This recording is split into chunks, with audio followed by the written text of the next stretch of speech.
Welcome in, everybody, and welcome back to the Full Court Trap Podcast. We are back from our holiday slumber, little Christmas hiatus for the boys. Everybody got some much needed time off to spend the holidays with their family.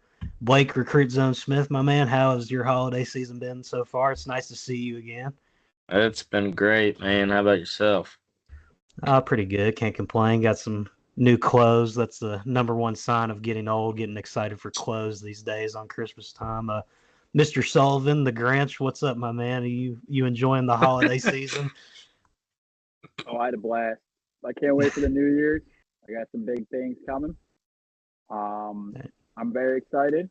Had a great Christmas. Watched some awesome hoops, some horrible hoops. But we're here. We're back better than ever. Yeah, it was a mix. There were some awesome hoops. We had the games like Gonzaga, UCLA, Ole Miss, and Memphis that we'll talk about. The Tucker Anderson buzzer beater for Utah State to beat SDSU. But other than that, a relatively quiet week in basketball. Before we get to the recap portion, I will note that there are multiple games that are live as of this recording on Monday night.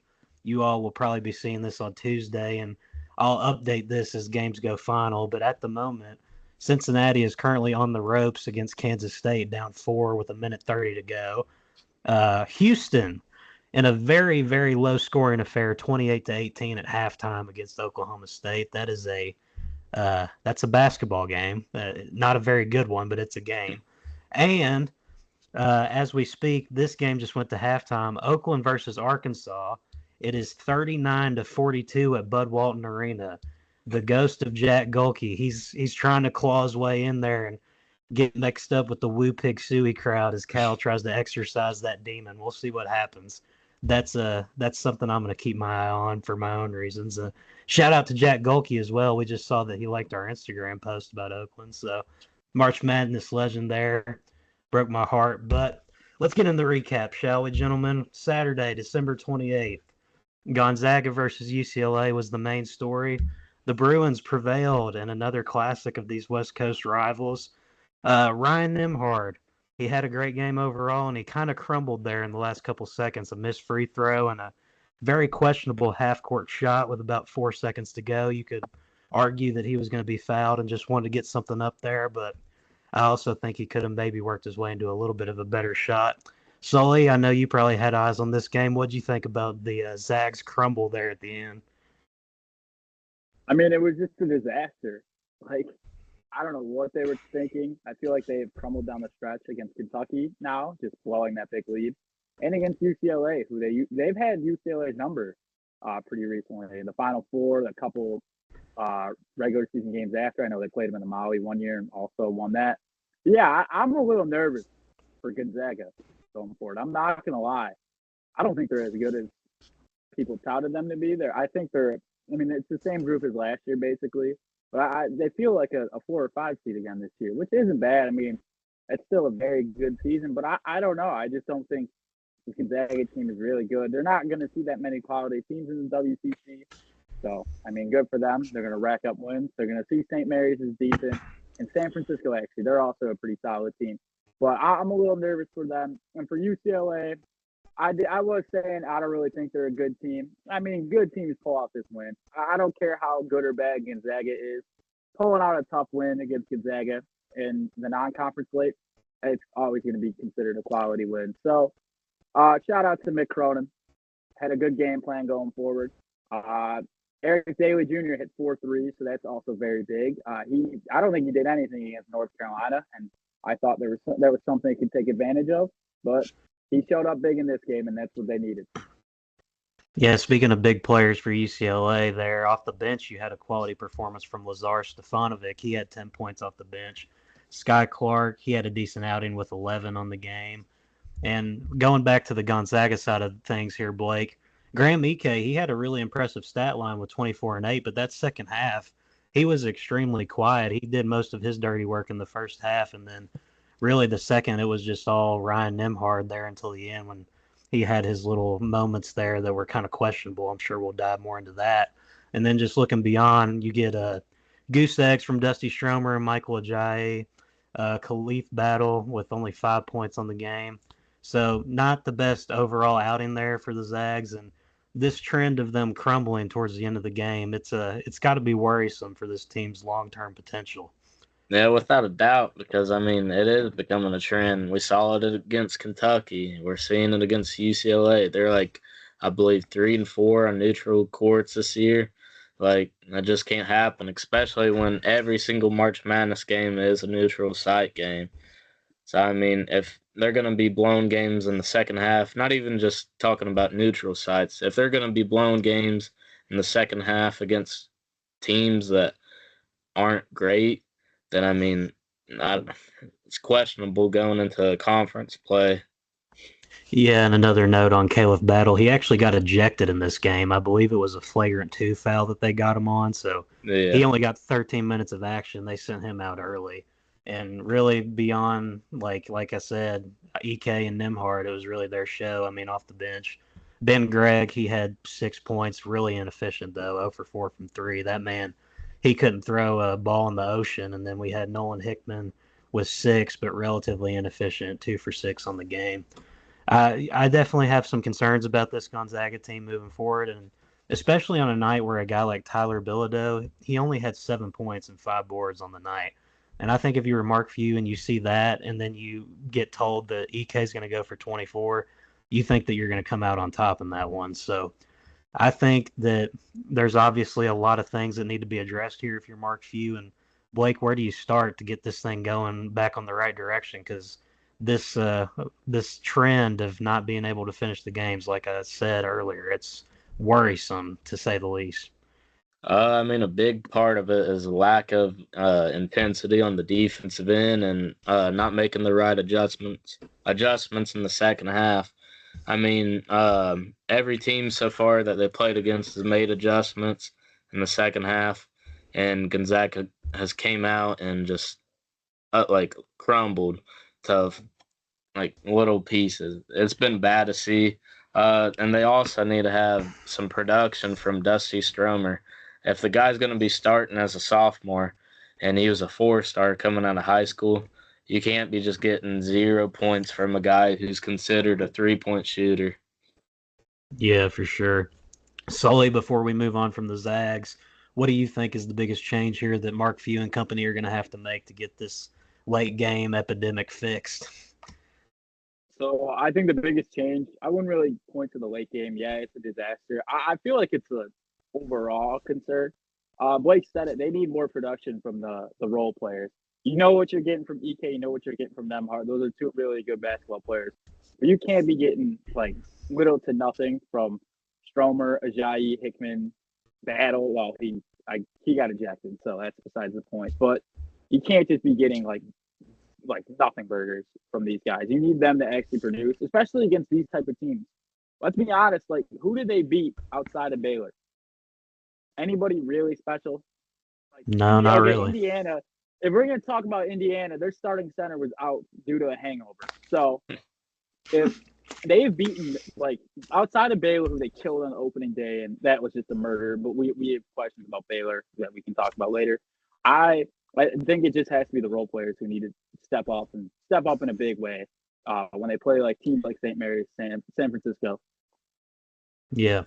And we talked about production and, players stepping up. Well, the Memphis Tigers, they had some guys step up big against a win on Ole Miss Saturday.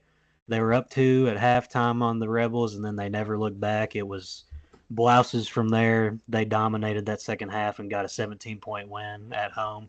Dane Danger was 16. Colby Rogers, a guy we've talked about on the pod at length before, with 28, 10 for 16 from the field, and 6 for 9 from 3. Those are outstanding numbers, an elite clip from beyond the arc and just at the field in general.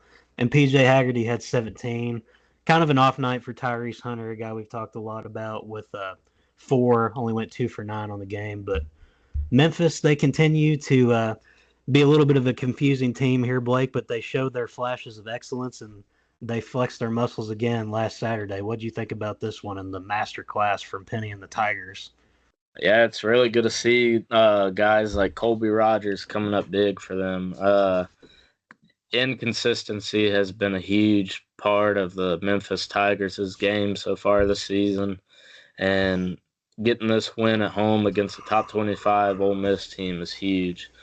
And then PJ Haggerty also coming up big for them, 17 points on the night and 7 boards, 6 assists.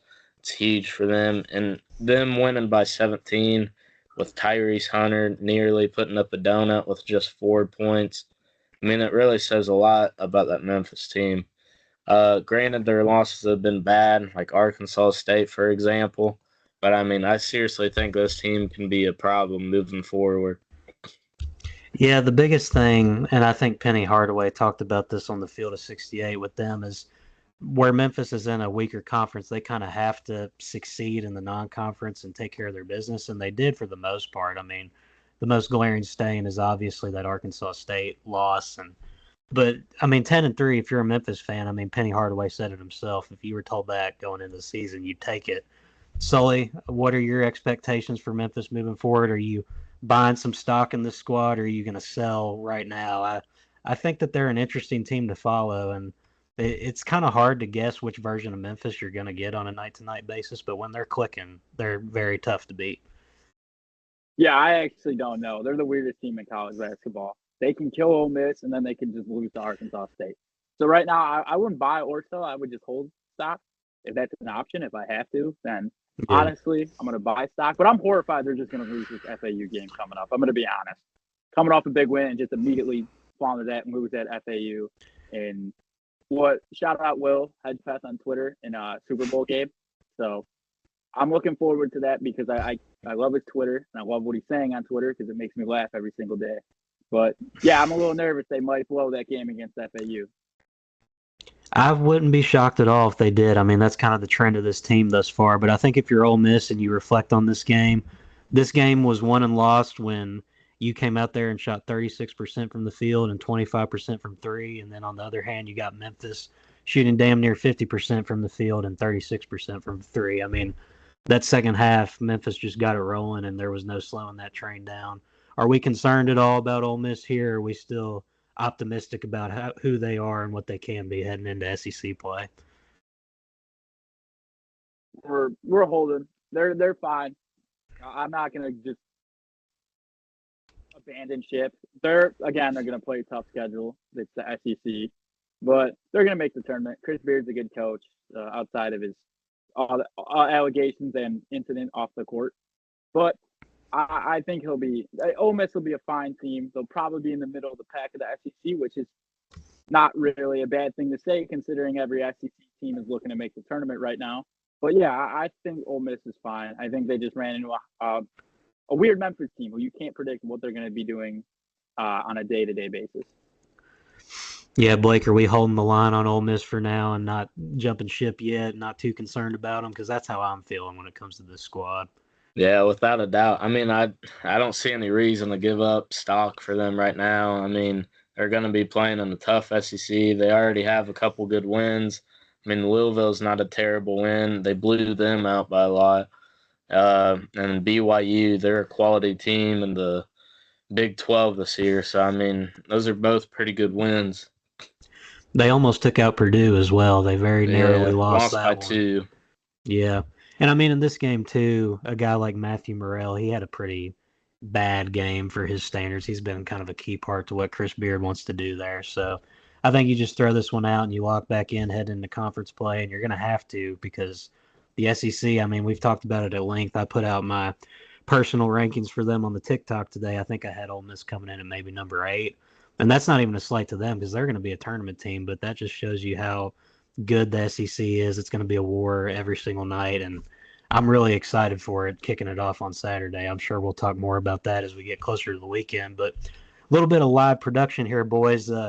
Game just went final. Cincinnati, they took the L to Kansas State, 70-67, so that drops Cincinnati to, I believe, 10-2. Nobody quote me on that because I don't remember off the top of my head, but that sounds right. Coleman Hawkins, he finally lived up to his NIL bill, and he had 20 points and went 7 for 13 on the night. We won't go super in depth on this. I mean, Kansas State, they're sitting at 7-5 at the moment, so they haven't really lived up to much expectations so far, but you never know. Maybe this is something that kicks them into gear and they start to get things right. Because, I mean, there's talent on that roster, and Jerome Tang needs things to get going over there because I know there's some people that aren't super happy with him at the moment. But let's talk some games this week, boys. We got a couple Tuesday, Thursday, and Friday this week. Not a ton. I think most of the spotlight's going to be going to the college football playoff during the week, but there is some things worth discussing, and we'll start with Tuesday night. Utah takes on Baylor. This game is at Baylor. It's tomorrow at 2 o'clock Eastern on ESPN Plus. So go ahead and steal your ESPN Plus logins from your family members if you need them. I know that I'll be watching this one from work. I might have to do some split screen action on my laptop with the Kentucky game that's also at 2. But boys, I imagine nobody is going to go with the Utes here. I'm going Baylor, and I'm feeling pretty comfortable on that. Sick of them. Also, disgusting. I know it's New Year's Eve, so the times are going to be weird, but I hate this. I love college basketball being early, but man, all these games are like, now I'm Central Standard Time, so like 1 and like 12, and I'm like, well, of course I got to work, so I'm just going to miss every single game, it's typical at this point. But I hate the New Year's Eve schedule. I'm not going to lie. I love the primetime games, or the night games, I should say. And unfortunately, that's just not how it is this year and years prior. But yeah, we'll see what happens. Yeah, I think Baylor wins though. Blake, you taking Baylor as well, I'm imagining.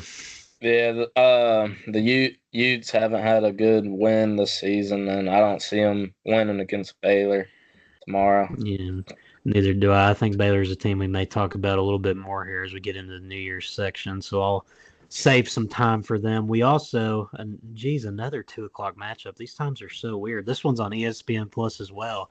West Virginia, they're going to Allen Fieldhouse and taking on Kansas. These are two squads sitting at 9-2 on the year so far. Javon Small, he's hooping for West Virginia, 19 points per game so far this year. I, however, don't think I'm going to be bold enough to take the Mountaineers going into Allen Fieldhouse there. If any of you all feel bold enough to do that, feel free. The stage is yours, but give me Kansas to take care of business here. I think it's more of a question of whether they cover the spread or not. Yeah, I would agree with you. I never pick against Kansas in the fog, to be honest with you. And yeah, I'm expecting Hunter Dickinson to have a big game tomorrow. I don't know why, just something tells me it's a big game. Bet on Hunter Dickinson. But yeah, give me Kansas in the fog. Just don't ever pick against them. Yeah, I agree with Solo. Can't really go against Kansas at the fog. Although we do have to give some credit to Coach DeVries over there at West Virginia. They were a dumpster fire last year, and he's got them at 9-2 going into conference play right now. You got to be pretty happy if you're a Mountaineer fan because, I mean, last year was a disaster. Another game tomorrow that's kind of worth mentioning, not really. I mean, Duke, they're taking on a very bad Virginia Tech team that currently sits at 5-7. Is this a game where Duke wins by 30 or they win by 40? Because I cannot imagine a world where this is close. No, they're going to be winning by 35, actually. 35. Nice sweet spot there. Blake, what do you think? 28. 28. I'll go 32. I'll go 32 on that one. I like that. About one thing. What's the one thing? Plays for Virginia Tech. Do we think he has a revenge level game, or do we think he's no? He's gonna okay. Not at all.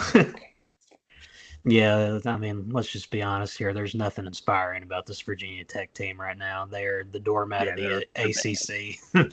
They're not a good basketball team right now. It could be worse, though. Hold on. It could be worse, though. They could be Miami, and whose coach quit on them. Yeah, the coach literally just quit on the team. So it could always be worse. That's the moral of the story there. But to close out Tuesday, can't be much better now. Closing out Tuesday at 6 o'clock, we've got Marquette taking on Providence in a Big East battle. This could, I don't see this, being an upset potential for Marquette, but I could see it getting frisky where it's on the road. I think Cam Jones does his thing and Marquette prevails. Does anybody want to ride with the Friars here? Are we just not feeling any upset magic at all on this transition into 2025 tomorrow? I'm going Marquette here. Semi-easy. Yeah, probably win by like 8 or something.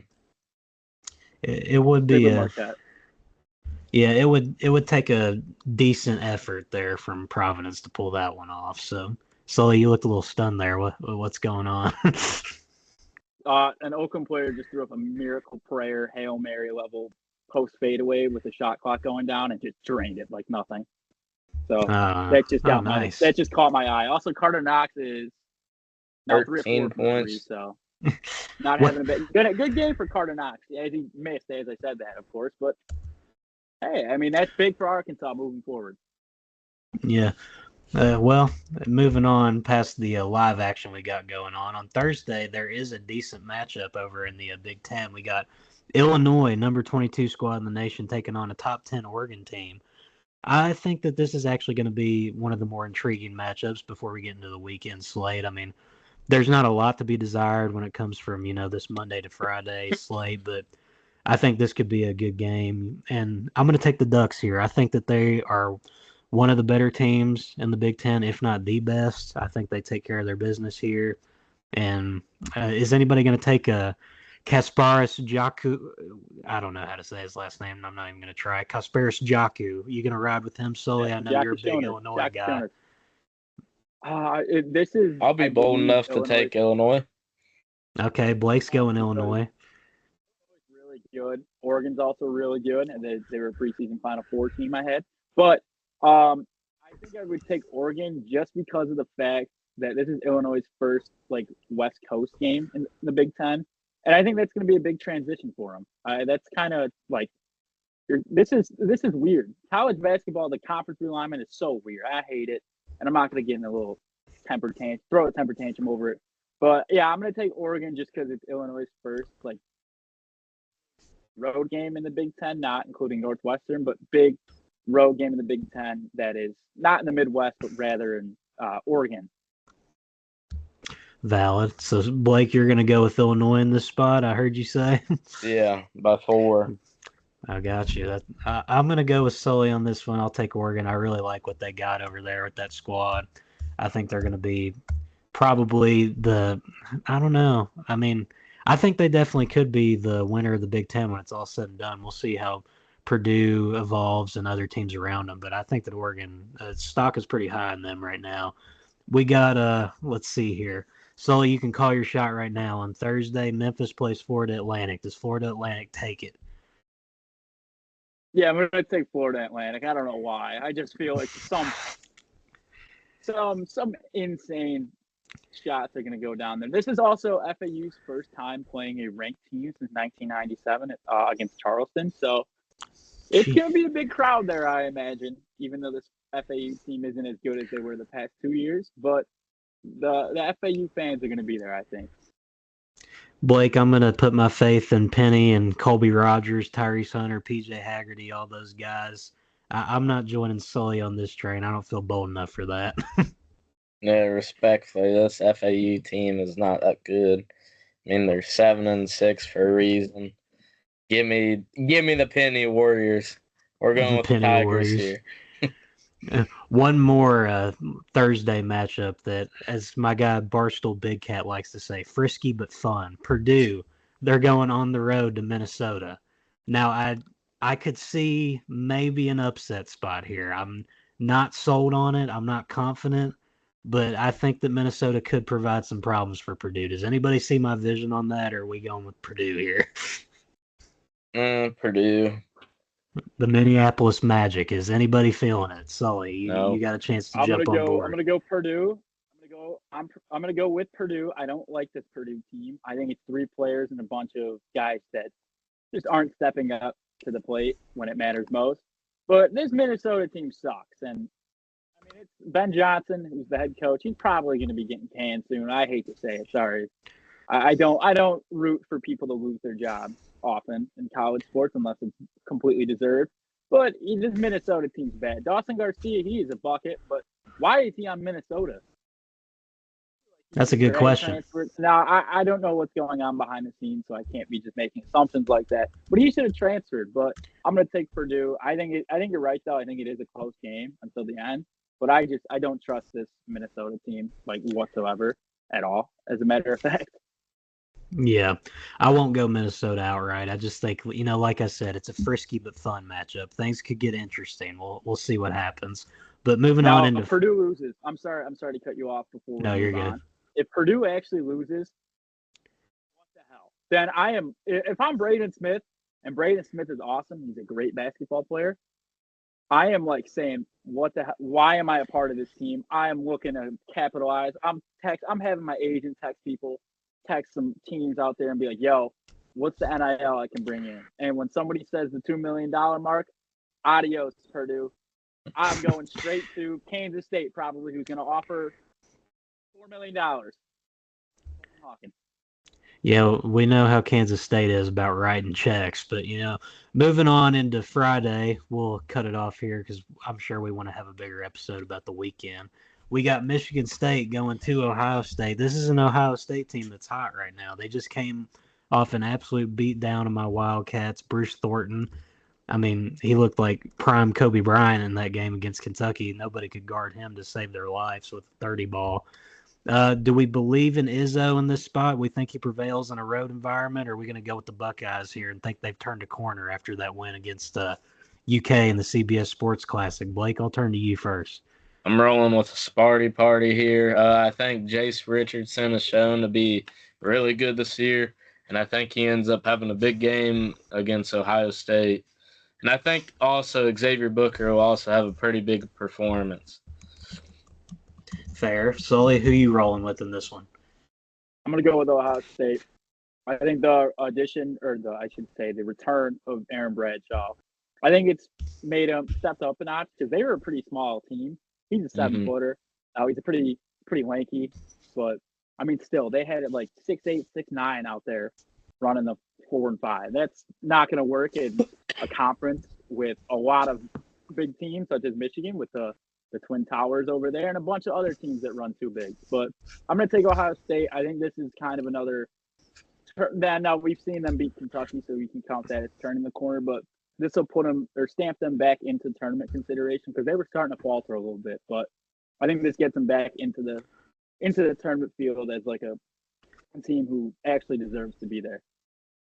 Yeah, I think Bradshaw coming back. I mean, people didn't really think it'd be a huge get back for them, but I think it obviously showed in the Kentucky game that it is because, I mean, he's got size, like you said. He's got a lanky frame, but he can shoot the ball as well, and he provides just, another piece to what they're trying to do there. And if Bruce Thornton, if he's cooking the way that he was against Kentucky, I mean, good luck stopping him. I think part of that has to do with the subpar UK defense in that game, but I think that they've turned a corner here. I think the home environment helps them out a lot as well. So give me the Buckeyes on this one. I think they start to build a little bit of a resume here that's more respectable and get this thing back on the tracks. I think that beatdown they took to Auburn kind of woke them up out of their slumber. So I hope they prove me right because I think that this could be a sneaky good team in the Big Ten if they can get their shit figured out. But moving on, we talked about Marquette already against Providence briefly. On Friday, they're taking on Creighton. This will be a home game for them after they come off that road trip to Providence. I don't think that anybody's going to take Creighton in this spot unless you just see a Ryan Kalkbrenner legacy game loading up here. But I think that Cam Jones, David Joplin, it's too much for him. I think that the Golden Eagles get it done here. Blake, what say you, my friend? Do I want to be the bad guy here and actually go Creighton? Hey, freedom of speech. You go I for got a it. feeling. I mean, I'm like 0-2 with the Creighton predictions, but let's make it 1-2, boys. I'm going Creighton here by 3. He trying to pour gas on that bike. Y'all ever seen that picture? He's trying to gas up the bike. Yep. I don't know. I don't know about that one. I like this Marquette. I don't even believe myself, but yeah, I like this Marquette team as a whole too much, and I think that they might have been listening to our preseason podcast because ever since Sully said that they would be out on the NCAA tournament, possibly they have just come out firing. I mean, Cam Jones, Stevie Mitchell. That whole team as a whole, they just look solid. Sully, are you going to side with the Golden Eagles here? Oh, this Creighton team stinks. I'm out on Creighton, man. All the way out on Creighton? Oh, 100%. I think they okay, I'll quit. They actually might have been the team. They might have been the team instead of Marquette that was going to miss the tournament preseason. I'm just an idiot and picked Marquette.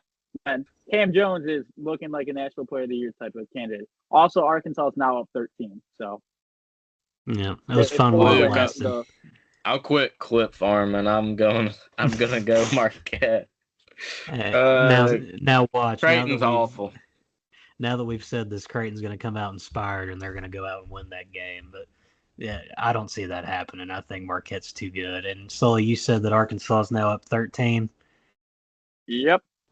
All right, so it looks like Cal might be figuring out the demon of Greg Campy and Jack Golke there. We'll see if that result holds. But boys, that kind of ends the whole preview of what we got going on. We got a weekend to talk about here in the coming days. We'll make an episode for that later. But the year is almost over, and what a year it's been. 2024 is in the books in just about a day and a half now at the time of this recording. A lot of stuff happened in the college basketball world. I mean, this sport, it always delivers. There's always stories to follow and always things to keep track of. But before we get into the stories in the year that was, we're going to do a little segment here for resolutions on teams in college basketball. You know, people this time of year, they're all making big goals and aspirations and resolutions for the new year that they'll probably give up on by the third week of January, but it's okay because everybody clean slate in 2025. We're all motivated and ready to get after it. But what I want to know is I want to know one underwhelming team so far this season, what their resolution should be, and a team that's looked good that, you know, maybe something they could add into the mix to get even better is their resolution. We're going to start with the underwhelming side of things. Blake, I'll let you lead it off. What is your biggest resolution for one of the more underwhelming teams that we've seen so far in this glorious college basketball season? So to start off, my team's Purdue, and the thing that I find a huge red flag right now is like their inability to win away from Mackey Arena. They've gotten their asses kicked, excuse my language, against SEC teams like Texas A&M and Auburn. Granted, Auburn is gonna probably win the national championship. Texas A&M is more like a middle of the pack team, but I mean, they just can't win on the road. Whether that's on the road at a different school or on a neutral site. I think they're like 0-3, something like that, against SEC teams in the past couple. Oh no, they're 0-2 in the past two games against the SEC team. Then they beat Ole Miss, who I mean just got killed by Memphis. So I mean, yeah, their inability to win away from home is a huge red flag. Their inability to play against physicality. They were weak against Texas A&M. Same thing happened against Auburn. I mean, they just looked flat. They looked weak. Basically, same old rinse and repeat story for them. For sure. Sully, I'll turn to you now. What team do you think needs resolutions going into this new year? And I think I might have an idea of who you're going to talk about here, but the floor is yours. So they're starting to weather the storm a little bit. So I'll give them credit, but it's North Carolina. I got a couple things to go off about. Hubert Davis, number one, figure out the damn rotation. Play the four guards at this point. Play the four guards and just pick whichever one of the goober big men are having the best day. That's it. There you go. Ian Jackson is special. This kid looks like a lottery pick. Now, you could have him come off the bench, sure. But this also leads into my second big resolution. Figure out how to play a complete game against real teams. Stop getting down 20 points every single time you play a quality team, a high major level team that's actually competent. And you got to come all the way and fight back in the second half. And now they usually do. They always deliver. They'll get back in the game after being down 15 to 20 points. The problem is they shouldn't be down 15 to 20 points to begin with. You have R.J. Davis. You have Ian Jackson, but just mentioned. Seth Trimble's been really good this year. I think they just got to put it all together with the rotations, which is the four-guard lineup of Cadeau, Trimble, Ian Jackson, and R.J. Davis, and then one of the big men. And then I think you'll be good. Drake Powell's solid. Have him come off the bench. He plays defense. But that four-guard lineup, the big men, that's what I'm looking for. That's my New Year's resolution. Please, Hubert Davis, please be a good head coach for this season and go to that lineup. That's fair. We talked about that previously. That's a good resolution for the Tar Heels. My team that I think needs some resolutions, the Baylor Bears. That a team that, they're sitting at number 25 in the nation right now, but I think a lot of us thought going into the season that we might be talking about them more than we did. And I mean, they started the season off, as we know, got absolutely curve stomped by Gonzaga. I mean, that game was never even close way back in November. And then they do have a win against Arkansas from early in November. And Arkansas, I think they're going to be a good team in the long run. I think they'll be top 25 for most of the year. But beyond that, I mean, they got boat raced by Tennessee. They lost to UConn. I mentioned that they got smacked against Gonzaga. They narrowly escaped against St. John's, who's a good team right now, but not a top 25 team. So my resolution for them is they need to start building up a resume here and getting some more ranked wins. They're going to have an opportunity to do so. After the game against Utah on Saturday, they're going to go play Iowa State.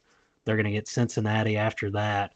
Then they're also going to be taking on an Arizona team that's, decent. They're not ranked, but in terms of building a resume, that's a good place to start. They'll have a matchup later on against Kansas. I think that resume building is going to be pretty important for them. They haven't had they whiffed on a couple of opportunities in non-conference. I mean, Arkansas and St. John's, good wins, but UConn, Gonzaga, Tennessee, those were games where you would have liked to see better performances. And granted, they didn't have VJ Edgecombe in one of those games against UConn, but that's another thing for Baylor. I think a resolution is finding a way to get some consistency there with VJ Edgecombe. I feel like that's a freshman that we all looked very highly upon coming into the year, and we haven't talked about him maybe as much as I thought we would be. So if you can find a way to get him more comfortable, get him more involved, and start making him look like the one and done pro that everybody expects him to be, I think that's going to be huge for them. And he by no means has been bad. I just think there's room for even more improvement and for just more overall consistency on his part. But now let's look more into teams that, they've come out of the gate strong, what they need to do to keep building as we head into the new year. Sully, I'll start with you. What is the team that you think has started off better than expected and needs to keep things rolling as we head into the new year? What's their resolution? So my team is Michigan. I'm very, very happy with how Michigan has played.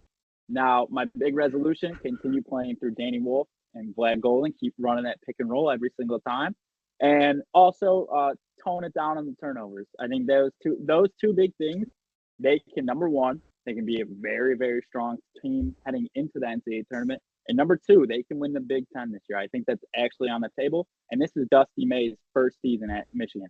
That is spectacular. Danny Wolf. Sorry, I must have said Danny Golden. Danny Wolf he's an NBA player. This kid is awesome to watch. He's so fun, like watching him play basketball. And then when they run that pick and roll with him and Big Vlad, it's 2 7-footers. Like one of them can shoot the ball, can hit step back threes. Like it is awesome watching this Michigan team. They've only lost by, I think, like a combined 6 points. I could be wrong, but the 3 games they've lost to, I think it's by combined 6. I think they just gotta do what they're doing, tone it down to the turnovers. That's my 2 resolutions, and I'm excited to watch this Michigan team in the Big Ten. For sure. That's a good resolution there for that Michigan squad that's off to a good start. Blake, how about you? What's your team that started off the year pretty solid, but you want to see a little bit more out of as we head into this new year? My team's Kentucky. I really want to see a lot more production from their perimeter shooting. Guys like Jackson Robinson, Lamont Butler, even Otega Owe. I mean, they've really been inconsistent from behind 3. Andrew Carr hasn't been putting up many shots from behind the arc at all. I mean, I don't recall the last time he did shoot one behind the arc. And then they're really just relying on Kobe Bray right now to shoot threes. And I mean, that's not really a recipe for success. That's a big piece in why they got boat raced by Ohio State the other day. And then another thing that they really need to improve on going into the new year is their on-ball screen defense. I mean, they just got absolutely dominated by Ohio State. It was a simple ball screen. They just rolled, and like they couldn't stop it at all. Amari Williams doesn't jump at all. He just stands like a cylinder block. Andrew Carr got dominated. Brandon Garrison looked like a deer in headlights. Like all three of them looked really bad against Ohio State. So I mean, those two things are really big going into the new year for the Wildcats. And if they improve those things, then I mean, a national championship definitely is in the mirror. Yeah, I agree with you there. I like your takes about my squad there, Blake. I'm going to go with the team here. In the preseason, I picked them as my national champion on that episode where we discussed our national championship picks and all that stuff. The Alabama Crimson Tide. Now, they are by no means off to a bad start this year. I wouldn't qualify them as underwhelming or anything. I mean, they're 12-2 right now as we speak, but I definitely think that there's room for improvement here.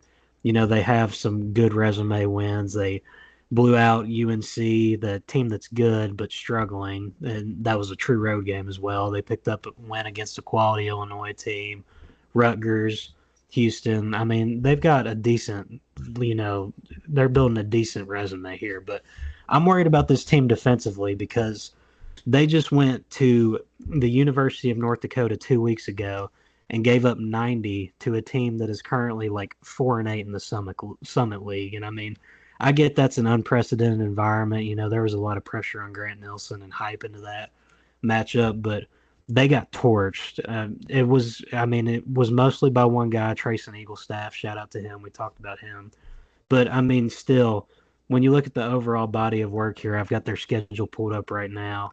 They gave up 83 to Oregon. They gave up 90 to Rutgers. They gave up 80 to Houston, which is not really known for their offensive ability under Sampson over there. They gave up 87 to Illinois, 87 to Purdue, almost 80 against Arkansas State. So I definitely think the defense is something this team is going to have to improve upon moving forward. And overall, better shooting as well. I mean, this team, Nate Oates, he plays a style that prides itself on three-point shooting, tempo, overall offensive efficiency, and they've by no means been bad, but they've had their moments where they haven't been able to buy buckets, and that's kind of uncharacteristic for that program and what they got going on. And a more underrated aspect as well, resolution would just be overall health as they get into this new year. They're incorporating Chris Youngblood, who's finally coming off of injury. I think that he's a solid piece for them moving forward. You'd like to see a little bit more out of him and just seeing him find his way. But, I mean, when they played against South Dakota State, I believe it was on Sunday, they were without Darian Reed, and I believe that's going to be until further notice. And I'm trying to think of the one other guy, Houston Millette. He was out with an illness. I mean, you had Youngblood out for an extended period of time. This is an Alabama squad that they're just having a hard time finding consistency when it comes to having all their guys there. And I mean, I think if they can have everybody healthy, clicking at once, this team is definitely national title contender worthy. And I'm going to stand by that take because I made it in the preseason. And I still believe in what Nate Oates has got rolling there. I'm a big Mark Sears enthusiast, even though he hasn't necessarily lived up to the Player of the Year billing I had for him. But that's my resolution for Nate Oates, just better defensive intensity, better shooting, and just getting healthy as we head into the new year. But moving on from all that stuff, the resolution part of this, we are about to enter a new year. The first half of the season is essentially coming to a close as teams pick up conference play. And there's been several coaches here that have made a huge impact to start the year off and have propelled their squads to heights that maybe some people didn't see. And I want to discuss that. So going into this new year and the start of conference play, heading down the stretch into March, I want to know, Sully and Blake, we'll start with Blake, who's your coach of the year favorite right now, and what are they going to need to continue to do to solidify their status in your eyes as we roll forward? I mean, without a doubt in my mind, it's got to be Bruce Pearl right now. I mean, they're sitting at 12-1 after the first half of the season. They have some huge wins, including Iowa State. North Carolina's a good win. Ohio State's a good win now after that Kentucky game they had. Purdue's a really good win. They've just kind of basically just dominated every single team. Pearl's done a heck of a job coaching that team. Also that Houston win's a really big one for Auburn. I forgot to mention that. But they've just completely dominated every single team. They only lost by like 6 to a Duke team at Cameron Indoor Stadium, where it's like practically impossible to win at. So, I mean, it's got to be Pearl right now. I mean, he's coaching the National Player of the Year candidate too. So, I mean, I definitely think it's Pearl right now.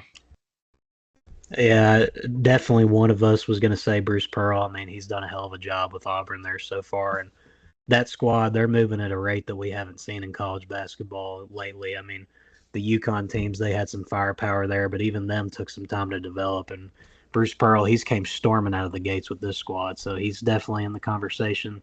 Sully, who's your personal favorite as we sit here today, and what are they going to have to do to keep things rolling? Yeah, I think Bruce Pearl's a great shout and 100% deserves it. I'm going to go with another guy in the SEC, though. I'm going to go Todd Golden. I was not expecting this Florida team to be undefeated going into the season, and they have ran up the score on some teams. They've had a close one against UNC. That's their biggest win. As the first team you can say they've played with a pulse all season, besides maybe Wake Forest, but Wake Forest isn't as good as people wanted them to be this year. So I'm going to stick with Florida. Walter Clayton Jr. is amazing. That backcourt in general is actually amazing and a top 3 in the sport. Clayton Richard, another guy slipping my name. I don't know how. Elijah Martin. And then Denzel Aberdeen off the bench. He was awesome in the Carolina game. And Alex Condon, too, the Australian kid. He's a bucket. But, yeah, I'm going to stick with Florida. I'm going to stick with Todd Golden. He's built a great roster this year. And he's got the money in Florida to be able to compete in this SEC for a long time. Unless he moves up, which I don't really know what job openings will be available in the coming year or years. So I think he can build a weapon at Florida moving forward. And I think this season alone, he's the coach of the year right now to me. And I think in the future, he is a possible top 5 to top 10 level coach every year.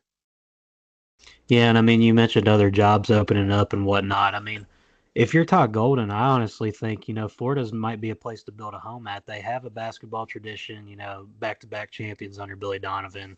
They've been relevant in the SEC for quite some time. They've had their down years in recent memory, but Golden's came in there and he's done a hell of a job. So I think that he could be there at Florida for quite some time unless he's looking to move into a pro job or if like one of the best college jobs were to open up anytime soon. But I don't really see the vision for that as of today. But for my personal, hold on, I'm sorry to cut you off. I was just thinking, now that I mentioned job openings, if you're Todd Golden, let's say Mike Woodson is fired this instant, would you go to take the Indiana job right now, or would you stay at Florida?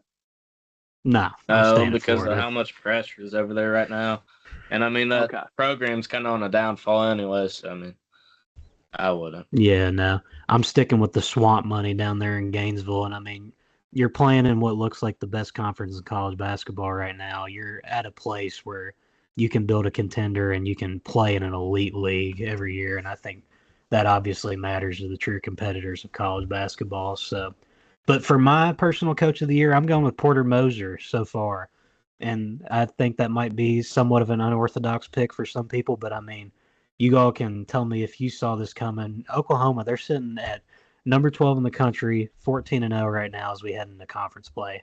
I would not have told you that coming into the season. I don't think anybody would have believed it. So that's a testament to the job he's done. The only question you might have is, who has he beat so far? He's got to win against Arizona, who's been underwhelming. Michigan, they're a quality team. They've had their ups and downs, but they need to show some more consistency to really flex that win on the resume. They beat Louisville by 5. I think that was before Louisville got hit with the injury bug. That might have been the game that Pryor actually got hurt, if I recall correctly. And then they've got wins against, and then they got a win against Providence as well. So you could say they're relatively untested so far, and I think a big question mark moving forward is how they're going to look when they head into conference play. And they start off conference play with a bang, boys, because this Saturday they're going to Alabama, and then they're following it up Wednesday with a game against Texas A&M. So Porter, he's going to have his championship chest tested there to see what he's made of. And I think that, a big thing for him, if he's going to continue to have that status as one of the better coaching jobs in the country, is, how's conference play going to go? Are you going to rack up a bunch of losses and then be looking like, oh, we started off undefeated, but now we're here at 8 to 10 losses? Or is he going to propel Oklahoma into the upper echelon of the SEC and maybe kind of like the upper middle portion of the SEC, which I think he's definitely capable of because that's a quality roster. And I love Jeremiah Fears' game. He's elite, freshman talent. He's phenomenal. I'm high on the makeup of this team. I want to see them put it together in conference play, and if they do put it together in conference play and maybe come out with, I don't know, 5 to 6 losses in conference, because I mean the SEC is going to be stout this year, so you can take a couple of bumps and not have people look at you differently. So I think that's just what you're going to have to see from him. That could be Porter's personal resolution there to keep what he's got rolling. So that's enough of the coaches. Let's move on to the player aspect. Who's everybody's front runner for player of the year as we head into this new year, and why is the answer Janai Broom? He is so dominant. It's unbelievable. What he did against Ohio State was actually jaw-dropping. I don't have the exact stats as we speak, but he actually just murdered them. Like, flat out just murdered them. Like, every single time down the court, he's either scoring, and then on defense, he's getting a rebound every single possession. He had a double-double in the first half. It was genuinely insane. And he's also had great performances throughout the season. In the Maui, he looks spectacular. It's just he is so dominant right now, and he's gonna be playing a lot of talent in the SEC. And if he just keeps this up, I think it's runaway, no doubt. He's the favorite for the rest of the year. Yeah, Blake, not much wrong there with what Sully said. I would imagine you agree with our boy Mr. Broom so far. Yeah, without a doubt. I mean, he's had a double-double in dang near every single game this season, minus the Georgia State game, where, I mean, he only played 2 minutes and got hurt. And then there's a couple other games he didn't hit the double-double mark. But, I mean, he's just absolutely dominated the season. And, I mean, it's been against good teams, too, like Iowa State. He had like 20 and 10, I think. He had was a double-double against Duke, too. I mean, he just Yeah. dominated all around. Yeah, I mean, to put things into perspective, tonight Auburn played Monmouth, and they won handily, so he obviously wasn't playing too much. But in 22 minutes of action, he put up 14 and 11, and that's like a quiet night for him. I mean, for some dudes, that's a game where, they're exceeding expectations. He had 23 and 11 against Purdue, 21 and 20 against Ohio State, like you all alluded to, 20 and 12 versus Duke, 23 and 19 versus North Carolina. I mean, this dude, he's not only performing at a high level, he's doing it at the highest level. He's not doing this against scrubs and mid majors. Like, he's going out there lining up against some of the better teams in the country and just, check ball, like, let's do this. He's leaving no room for any doubt when it comes to National Player of the Year so far, and he's been efficient as well.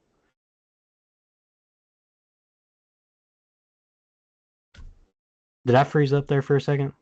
Yeah, you're good now. Okay, where did I cut off at? We'll just keep it rolling. You said something about somebody being up there. Oh, yeah. Broom, I mean, he's obviously up there with the best of them. He's left no room for any doubt. I mean, the stat lines speak for themselves, and he's off to a phenomenal start. Shooting at a high clip, too, 56%. I mean, not much to dislike here when it comes to that. Apologies for the technical difficulties there. We'll leave that in there and edit around it. Authentic recording here, boys. But moving on. The biggest win of the college basketball season this year so far. Let's talk about it. Who was it and why? Sully, the floor is yours. What's the most impressive win of this young season as we turn the page to a new year? So as of this moment, I think it's Auburn over Iowa State. I'm actually watching Iowa State currently play. They're up 1 against Colorado at Colorado. So hopefully that holds, or else it's going to look a little different there. But I'm going to take Auburn over Iowa State. I believe those two teams are the best in college basketball. Still unbelievable how that was a first-round matchup in the Maui. That should have been the championship, but that's besides the point. That was an awesome game. Auburn came back down 10+, I remember, and they fought back in it. Todd Pettiford looked like a star. We just talked about the National Play of the Year. Superstar, actually. And I just think this Auburn team is elite. I think this Iowa State team is elite. And seeing the two elite teams, in my opinion, square off this early in the season, and I believe the winner of this game, who is Auburn, should automatically have the best win in college basketball. These are the two best teams. I would think you gentlemen agree. I'm not too sure. I give Tennessee up there, too, other teams. But I just think Auburn pulling off a win on a neutral court as well. I think a neutral court is very big because there's no favorites unless it's like a weird game where Gonzaga is playing in Seattle or Purdue in Indianapolis. This was in Hawaii, so both teams did not have a strong contingent of their own fans like 2 hours away. But yeah, I'm sticking with Auburn over Iowa State for now. We'll see. This college basketball is awesome, so it's going to change. It could change, we should say, but I think there's genuinely a strong chance this remains the best win in college basketball all season long. Yeah, for sure. And I mean, it wouldn't be a proper full court trap pod episode without me being a little bit of a homer. So I'm going to say the best win of the year so far was Kentucky over Duke in the Champions Classic. I mean, that was just given the circumstances, I mean, that's kind of what makes me think this was one of the more impressive wins. You know, Mark Pope, he's going into his first marquee game, Champions Classic, you know. Other side, you got Cooper Flagg, Con Knipple, Malawach, Tyrese Proctor. I mean, the stars over there at Duke. I think a lot of people thought that they were just going to roll. And then Kentucky came out there, they got down, they fought their way out of a hole, and they looked impressive doing it. I mean, Otega Owe, he made winning plays down the stretch against Cooper Flagg. You know, you had Andrew Carr going at the bigs for Duke and making them look like, you know, the younger guys that they are. And I just think that that was a huge statement for Pope to get the fans on board and bought in. Like, you know, I'm the guy for this job. We're going to have success while I'm here. And I think that did wonders for his status in Big Blue Nation. And it obviously is going to be an extremely good resume win down the stretch because, I mean, this Duke team, I think you gentlemen would agree, Final Four contender, definitely. I mean, if not a Final Four, definitely a second weekend contender. So that was a great way to start off the season in a marquee game where a lot of the country was watching, and you had to be impressed with Mark Pope coming out there and his team not being scared of the moment in the first situation like that. But Blake, the floor is yours. What was your most impressive win so far in your book as we turn the page to 2025? I'm not going to steer too far off from what you guys talked about. My biggest win for the season is Duke over Auburn. The Cameron Indoor Magic came alive there. Isaiah Evans, his introduction to the college basketball world, he had, I think it was like 6 threes that game. It was an unbelievable performance. I mean, honestly, one of the better basketball games I've sat down and watched in a long time. It was just really fun to watch. And then on the Auburn side as well, I mean, you got guys like Chad Baker-Mazar and Miles Kelly looking like some of the better tough shot makers in all of the country.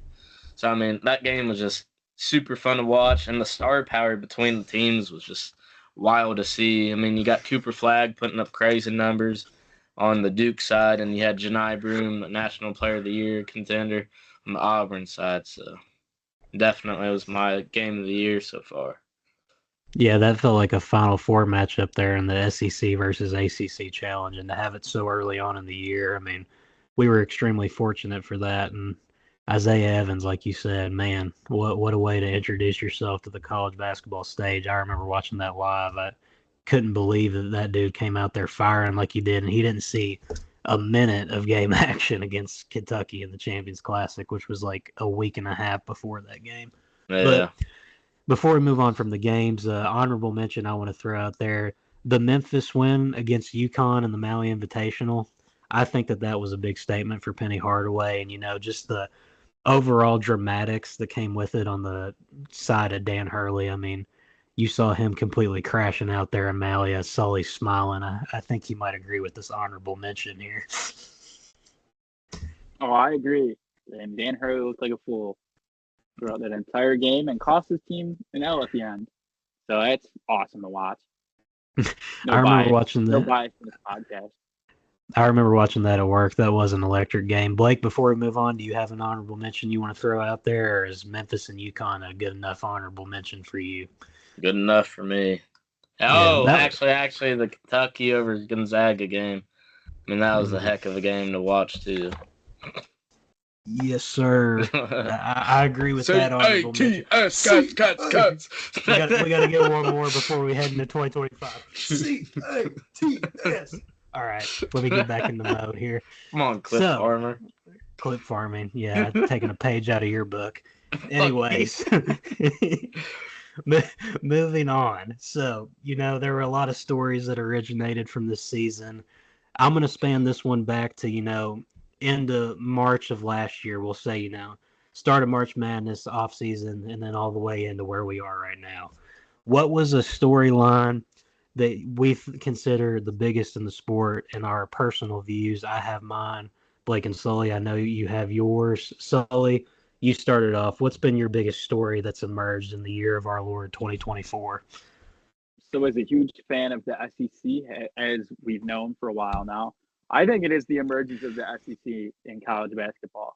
I think it is genuinely impressive and insane at the same time how every single team is actually like a competent team that's fighting for a tournament. Now, there's a bunch of teams in these other conferences, the AACC, sorry, not the AAC, and the Big East, who they have a lot of bottom dwellers. They have a lot of bottom feeders and just teams who flat out suck, especially the AACC.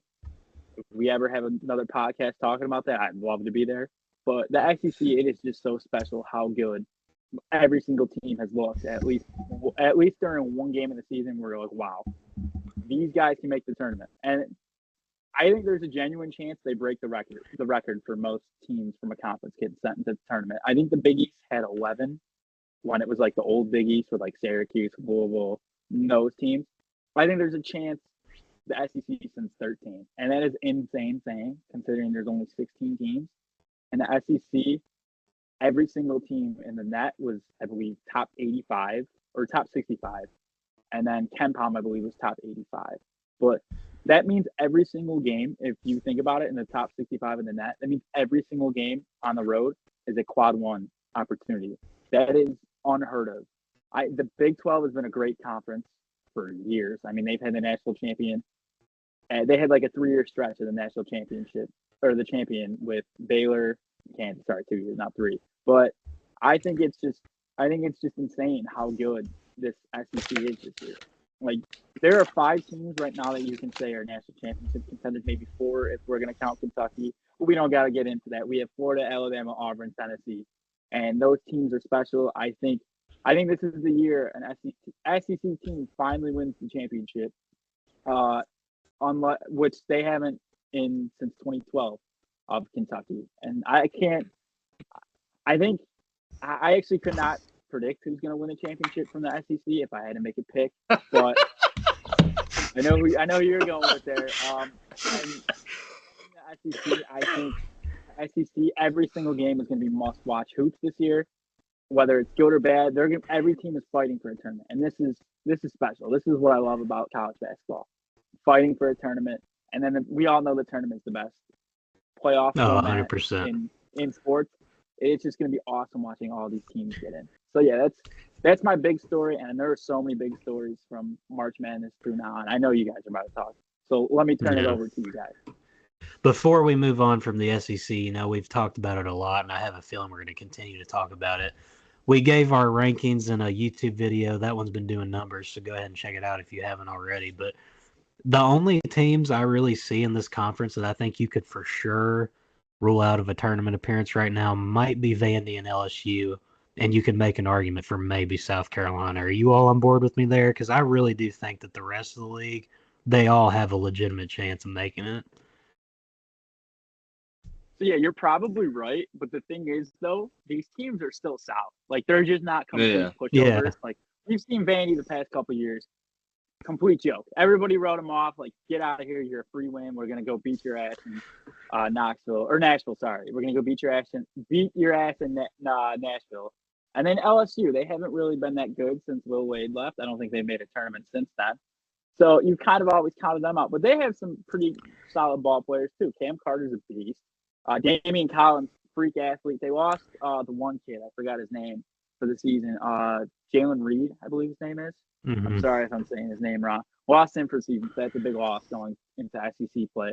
But they're still not a pushover team. They have athletes. They have very quality ball players who can compete in the SEC. So they're not just going to be a complete chalk it up as a free win type of game. Yeah, and I mean, I said it when we were talking about the rankings at the time. South Carolina, I think that they might be viewed right now as the bottom team. Maybe, Vandy, you could flip those two. But, I mean, if you threw South Carolina in a different conference like the ACC maybe, I think they're getting, like, middle of the pack. I mean, that's how deep this league is, and it's a crazy thing to think about. But, I mean, Blake, do we think that it's crazy? As Sully brought it up, do we think that records could be broken this year when it comes to the SEC getting a whole lot of bids? Definitely. I mean, top to bottom, that SEC is just unreal. Literally every team is turning good. I mean, even South Carolina, like we've touched on. I mean, they just got that win over Clemson at home against Clemson. So, I mean, that's a big win. Speaking of South Carolina, we had some people angry in our comments on that video, like, you rank South Carolina last, they just beat Clemson. Like, Gamecock Nation, calm. We don't think your team is.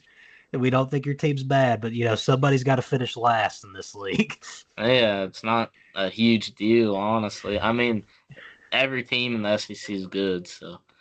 Yeah, like legitimately, if you throw this South Carolina team that I think will be last in the SEC in a different conference, I think you might see them in like the 5 to 9 range, possibly. I mean, this league is insane. I mean, we'll talk about it more at a later date, but Sully, that's a very good pick by you as one of the big stories so far this season. Mine, it's a guy that we've grown very fond of on this podcast. Jack Sullivan, maybe not so fond of him, but we would be premature if we didn't mention that he is the star of the college basketball world right now, and he has been for the last 2 years. That's our boy Dan Hurley. I think that him turning down the UK job and the Lakers job all in one offseason, first of all, it's great for college basketball. I mean, you have a guy that won back-to-back national championships at a university for the first time in a while, and he made a statement. He got what you could say is one of the best jobs in college basketball with Kentucky. I'm not going to go full homer mode and say we're the best, but we're definitely in the top 3, probably up there at the 1 or 2 spot. And then he turns down a job with the Lakers where he could have gone and coached LeBron James, Anthony Davis, LeBron's kid. I mean, he's a storyline in himself, and he said, no thanks. I'm happy in Stores. I'm staying put. And I think that that's just a testament to the program he's built there. He's shown that he's obviously very happy there. And, I mean, how can you not be when you're having the level of success that he did? And, I mean, it's an underrated story, I think, and some people may not appreciate it as much as I'm looking at it, but, like, when you keep a guy that has that star profile in your sport and you don't lose him to another, like, even if he went to UK, you're jumping ship to another program, one that you didn't find yourself at. Like, he's riding it out with the school that he's found his kind of MO at, and he didn't sell out for the pros either. And, I mean, I think that's just huge for the overall landscape of college basketball and a great story in itself that happened this offseason. Blake, I'll turn it over to you. What was your biggest headline of the year 2024? I mean, it's going off of what you said a little with Dan Hurley. Mine's UConn going back to back. I mean, it hadn't been done since Florida in like 2006 and then Duke in 2007. So, I mean, I was like 3 and 4 years old at that point. So, I mean, I don't really remember those happening hardly at all. So, I mean, getting to see that in real life is pretty amazing.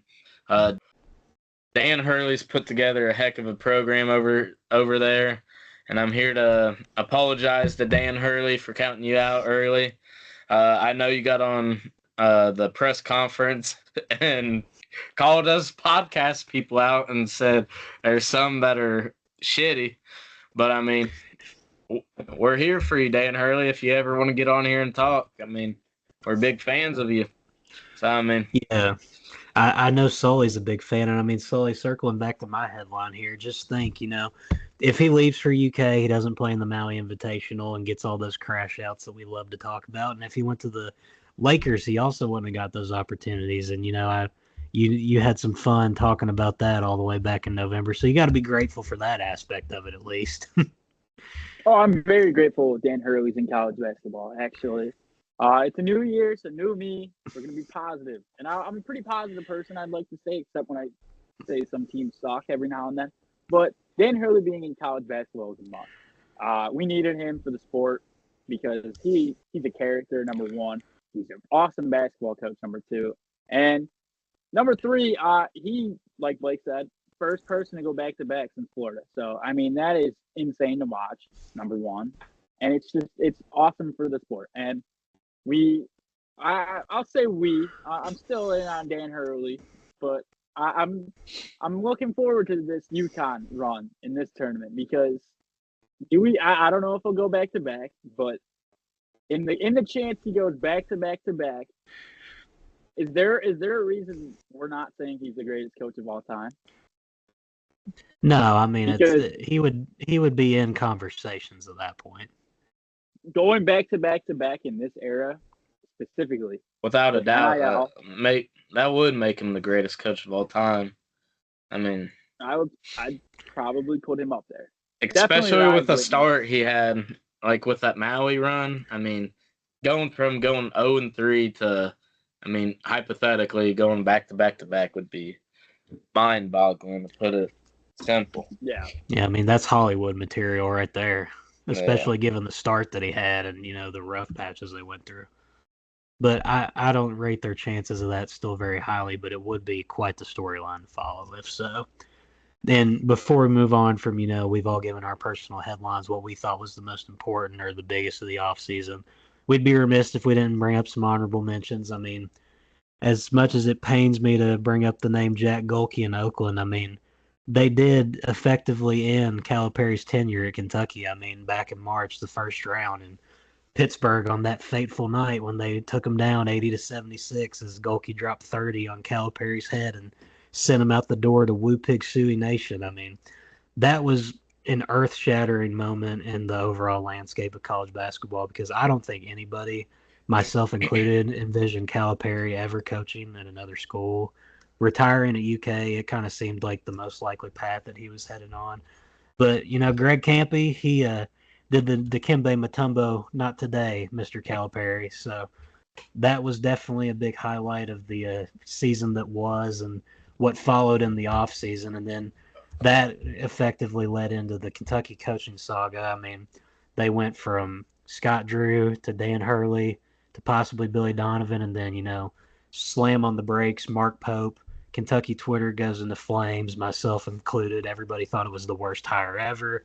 He comes out 2 days later, sells out Rupp Arena for a press conference, and then now here we are. He's sitting as a top 10 team in the country, wins against Gonzaga and Duke. I mean, he's obviously proven that he deserved the job and that he's building a program there that's going to be a force to be reckoned with, and he's going to keep Kentucky at that blue blood status that some people were worried they were losing.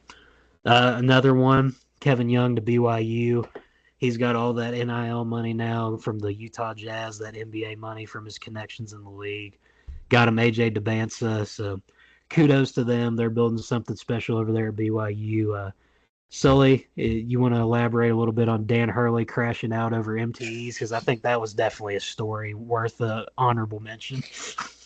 Yeah, that's up there for sure. Because he's kind of, there's other people who have said it, or other coaches, I should say, who have made some little motions, but he's like the first one to vividly come out there and say, I hate these stupid MTEs.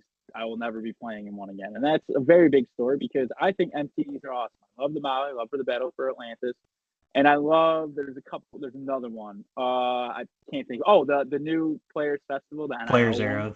Era. That could be very big going forward if done right. But yeah, I think that's very big for him to say, hey, I'm done with this. Yeah, for sure. Another one, Blake, I know you made a post about it on Recruit Zone and Full Court Trap. The whole JUCO year, like the players that spend time at JUCO, that doesn't count against their overall eligibility. I know that kind of made some moves in the college basketball realm here recently. Yeah, so basically the NCAA granted a waiver to like any NCAA athlete that play or non-NCAA athlete. I mean, my bad. And they're granted an extra year of eligibility for the 2025 to 2026 NCAA season. So, I mean, that's going to drastically change recruiting for next year. This just puts guys like, for example, Chad Baker Mazzara. He spent time at a JUCO before he ended up at Auburn, and so he's eligible to come back next year. So, like, guys like that are going to be able to come back, and that's just going to take spots away from these high school prospects coming in, and even guys in the portal that aren't having an extra year of eligibility. They're going to be like a common fourth-year senior. Yeah, and then the last of the kind of honorable mentions to close out the year, I think Jim Larinaga and Tony Bennett calling it quits in the sport at Miami and Virginia, that obviously was a huge deal. Bennett, before the season, just I think it was 2 or 3 weeks before, actually, said enough was enough. And Jim Larinaga, 2 days after Christmas, he decides that he's quitting because of NIL. And I mean, we can do a whole podcast about NIL and how it's kind of drove some coaches out and made some changes, but that definitely was some ground shaking stuff in the terms of the sport, and it'll be interesting to see if we see any other moves like that as we head into the off season and beyond. But boys, it was a hell of a year in 2024. I mean, this podcast, I mean, we're one of the headlines. We got our thing started back in November, landed our first player interview with Josh Hubbard. That's been a big highlight. We're still growing our platform. We've done some collabs with some awesome people on pages, and I don't know about you all, but we're getting into January here. Conference play starting across the country. College football season's winding down. This is the time of year that we made this podcast for. Things are about to get exciting. Yeah, big time. Big things coming. Yeah. Yeah. I've been having some March Madness fever recently, going back and looking at highlights of selection shows from years past and in the SEC tournament, NCAA tournaments, all that stuff. I'm ready to get into the meat and potatoes of all this. It's going to be a whole lot of fun to cover for everybody. 2025, we've got a lot of stuff in store, and we'll have another episode here in the next couple of days to kick off the new year. But I mean, for now, gentlemen, you all go enjoy your New Year's. All of our viewers out there, Happy New Year to you and yours. Live it up. Have a great time. Everybody be safe out there.